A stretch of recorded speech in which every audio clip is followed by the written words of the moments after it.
It's not every day here on ZDNet that we're talking about great white sharks, but we are today as Salesforce is deploying Einstein Vision to spot these sharks. And it's really important work here, Stephanie, very different from what we normally talk about. So just explain for us this collaboration and what they're going to be doing. Yeah, that's right, Karen. So Salesforce has teamed up with researchers from UC Santa Barbara's Benioff Ocean Initiative to use AI to spot great white sharks. And this has come up because in the past few years, there have been a growing number of shark sightings off the California coast. And, depending on your perspective, that could be a good or bad thing. It's a great thing from an ecological perspective, from a scientific perspective, because great white sharks are a pretty strong indicator of our ocean's health. So that's a great sign that they're coming back. And it could tell researchers a lot. But then on the other hand, of course, if you're a beach goer, you want to get in the water, swim, surf, that can be kind of scary, and rightly so. So there's a lot to learn from these shark sightings. Where are the sharks coming from? What are they doing? How long are they staying? Are the oceans safe to swim in? Are the oceans getting healthier?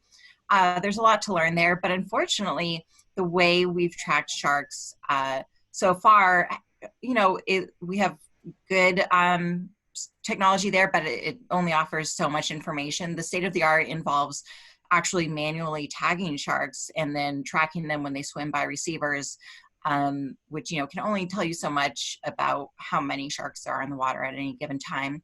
And to supplement that information, sometimes if you go to the beach, you'll actually just see people on a nearby mountaintop with binoculars, or people standing out on a paddle board in the water, just scanning the surface of the water looking for sharks. And obviously that's, really time intensive and takes a lot of effort. So anytime there's, data that can give us information that's being underutilized, it's a potential use case for AI. So they're deploying Einstein Vision here, which is typically used, given its Salesforce, for visual search, for detecting brands online and product IDing, stuff that's really, useful at a commercial level. But they trained, the researchers from Salesforce and UC Santa Barbara trained the algorithm on variables to help it distinguish great white sharks from other sharks, from, other stuff floating in the water like kelp or debris. And there were a lot of other challenges to making the algorithm be able to identify sharks. The conditions in the water don't really lend themselves to object identification. The water's moving, the sharks are moving, there could be rain or other bad weather. So the researchers from Salesforce told me that it was actually a really challenging technological problem. And they actually are kind of moving the ball forward here in terms of AI, which is great for the AI community. They're publishing a research paper about the methodology they used to avoid the problem of double counting sharks. So if you're looking at footage of the ocean and you see a shark swim by, and then 2 minutes later you see another more footage, is it the same shark or not? And anytime you're using drone footage to track moving objects, this is going to be a problem. So they did manage to solve that problem and are publishing research there.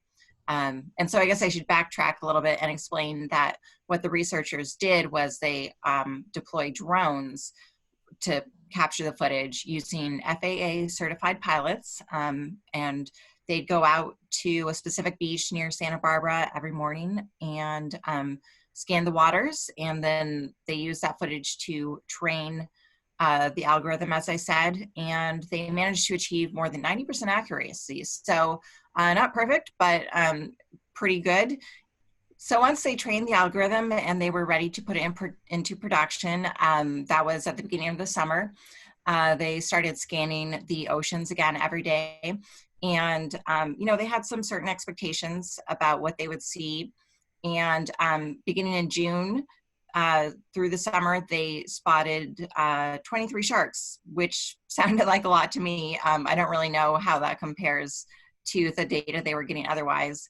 But some interesting findings were that there were actually, there was more shark activity at the end of the summer, which was contrary to what the researchers expected. And they also found that about half of the sharks were juveniles, which is really useful information because juvenile sharks don't have mature enough teeth to go after mammals. So they're not a threat to humans. So that's obviously really important for beachgoers. Yeah, most certainly. That's the kind of news that we want to hear. Well, it sounds like Stephanie, that there's a lot that this can go towards in the future. Are there other use cases that we're hearing about with this? Yeah, there's a lot of potential here, and the researchers are really excited about it. When they were doing this project, they already took steps to work with the community. They engaged with surf shop owners and lifeguards to keep them informed of the information they were finding.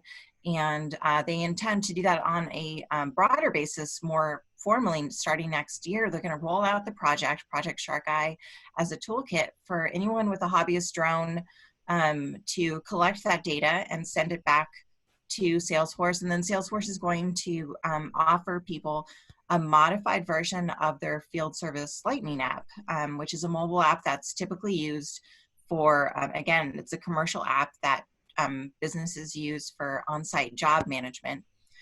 So instead of field service workers, this modified version of the app will go to stakeholders like lifeguards and surf school management teams and just other people who have a vested interest in the safety of the beach. And then they'll be able to use the app to look at all the data that people are collecting from their drone footage and learn, when there are sharks and when it's safe to go in the water or not. So, from a practical perspective, this could be really useful and could provide a lot of great information starting just next year. Beyond that, it's interesting to think about where it could go.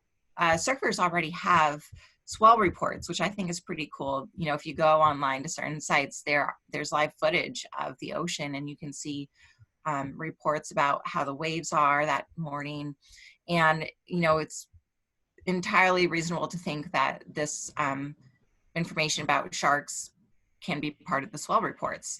And beyond that, you could imagine once drones are more ubiquitous and potentially self-operating, you could see autonomous drones at every lifeguard station, maybe scanning the waters and bringing back that information to the lifeguard deck to let them know when there's sharks in the waters. And then you could potentially start collecting more information, like, is there pollution in the water? Is there dangerous riptides? So there's a lot to learn, especially about sharks, which, I don't know if I already mentioned it, but great whites are a vulnerable species. They're just one level above endangered species. So it's really important that we learn more about them and, for their own well-being and also for our well-being, so that people can make responsible decisions about going to the beach without, being, entrenched in fear about these predators. So it's exciting to see where it'll go. Yeah, most certainly, Stephanie. We want all the information we can get to make an informed decision when it comes to something like sharks. So it's really fascinating to see really what all AI can do, is continues to do. And if you want to learn more about that research being done, make sure you check out Stephanie's full article on ZDNet. Thanks for watching.